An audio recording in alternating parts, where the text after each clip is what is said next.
Assalamualaikum warahmatullahi wabarakatuh. Selamat pagi Bapak Ibu dosen, selamat pagi teman-teman. Saya Adi Wahyu Sumardani, NIM 106201103. Izin memaparkan mengenai kenali diabetes mellitus. Apa itu diabetes mellitus? Diabetes mellitus adalah penyakit kronis atau penyakit yang berlangsung jangka waktu yang lama yang ditandai dengan peningkatan kadar gula darah di atas normal. Normalnya berapa sih? Normalnya yaitu keadaan sebelum makan itu yaitu 70 sampai 130 mg per desiliter. Adapun gejala-gejala orang yang terkena diabetes itu yaitu pandangan kabur, konsumsi makan yang berlebihan, mudah haus, lalu mudah lelah, lalu ada juga kadar gula darah yang tinggi. Jika ada luka itu sukar atau lambat untuk sembuh.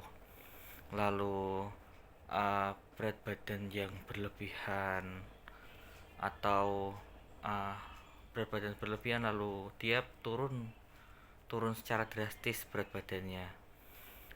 Adapun setelah gejala yaitu ada faktor resiko orang-orang terkena diabetes. Orang-orang yang memiliki faktor resiko itu lebih rentan, harus lebih waspada. Yang pertama ada keturunan. Harus dilihat keturunan dari orang tua itu memiliki riwayat diabetes mellitus atau tidak. Jika memiliki riwayat, Anda harus lebih berhati-hati, lebih waspada, karena Anda lebih rentan terkena diabetes mellitus. Seperti itu.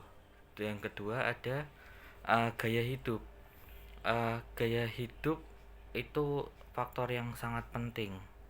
Semakin baik gaya hidup Anda, semakin jauh Anda dari penyakit diabetes mellitus. Yang ketiga ada usia lebih dari 40 tahun.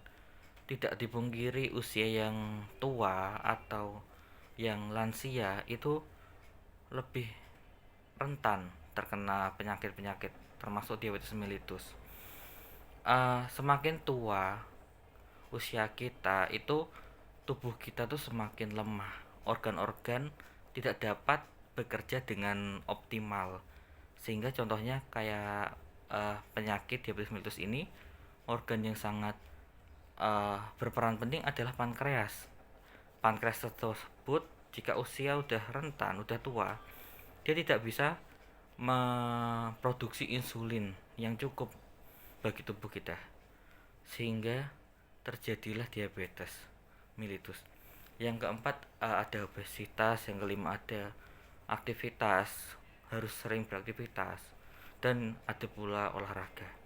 Setelah bicara mengenai gejala, terus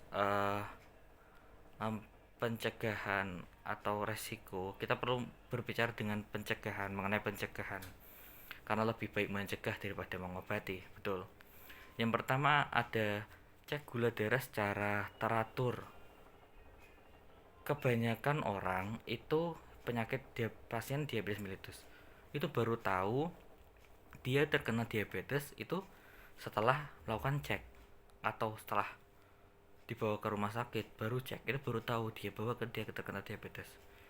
Jadi jika kita melakukan cek secara teratur, kita sudah tahu jika terkena diabetes, kita sudah tahu sejak dini, sehingga dapat memberikan penanganan yang baik. Tidak dicek setelah dia terkena diabetes yang parah gitu. Jadi kita lebih baik tahu sejak dini.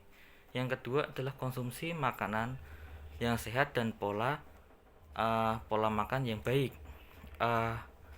Pola makan yang baik itu kayak kita harus mengontrol, kurangi konsumsi gula, makanan yang manis, karbohidrat.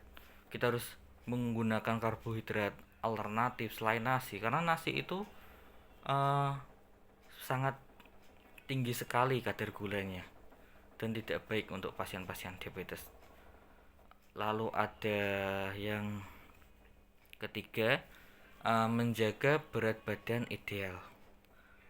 Obesitas tadi kan, obesitas itu salah satu faktor resiko. Faktor resiko terkena diabetes mellitus. Sehingga kita perlu kontrol berat badan ideal kita. Kita perlu dengan cara olahraga, beraktivitas sehari-hari. Adapun jika kita sudah terlanjur, ada orang-orang yang sudah terkena diabetes mellitus, maka dapat menggunakan terapi obat. Ada obat per oral dan obat suntik. Obat-obat per oral biasanya pada pasien diabetes mellitus tipe 2. Tipe 2 itu yang biasanya ada kadar insulinnya tapi tidak mencukupi, sehingga perlu dibantu obat-obat oral. Itu contohnya ada glibenclamid, ada pioglitazone, ada acarbose, ada metformin. Lalu ada obat-obat suntik biasanya pada diabetes tipe 1 atau emang pasien yang tidak dapat memproduksi insulin lagi, butuh insulin dari luar dengan cara cepat, yaitu butuh dengan insulin suntik, insulin pen. Ada insulin aspart, ada insulin glargin, ada insulin determir. Jika suatu saat nanti Anda itu ditanya penggunaan insulin suntik pen itu seperti apa oleh kerabat Anda, tetangga, keluarga Anda, saya akan bantu menjelaskan cara penggunaan insulin pen dengan baik. Yang pertama, Anda harus mencuci tangan dengan sabun. Cuci tangan terlebih dahulu dengan yang bersih. Lalu siapkan insulin pennya. Misalnya ini contohnya insulin pen ya teman-teman. Insulin pen, pastikan insulin ini sama dengan suhu ruang. Jika biasanya kan insulin pen disimpan di kulkas atau di lemari pendingin ya. Jadi pastikan insulin ini sama dengan ruang baru bisa digunakan.